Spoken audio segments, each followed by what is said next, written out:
গাগুলো থেকে মনে হচ্ছে সোনা ঝরছে, সোনা। সর্ষে দিয়ে ঝাল হবে আর কলা পাতায় পাতুরি হবে। দেখো সোনালি পদ্মা পদ্মা নিয়ে চলে এসেছি আজকে, কিন্তু এই দুটো জোড়া ইলিশ আমি নিচ্ছি একদম টাটকা।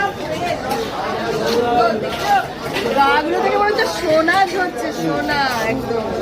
নিয়ে যাচ্ছি বাড়িতে, সর্ষে দিয়ে ঝাল হবে আর কলা পাতায় পাতুরি হবে। কারা কারা খেতে চান চটপট ভিডিওটা সাবস্ক্রাইব করে হোটেলে একটা উপরে দেওয়া ফোন নাম্বারে ফোন করে অর্ডারটা বুকিং করে নাও। আজকে কিন্তু এই দুটো ইলিশ আমি বাড়িতে নিয়ে যাচ্ছি। ঠান্ডা গো, টাটকা গাগুলো থেকে মনে হচ্ছে সোনা ঝরছে, সোনা একদম। নিয়ে যাচ্ছি।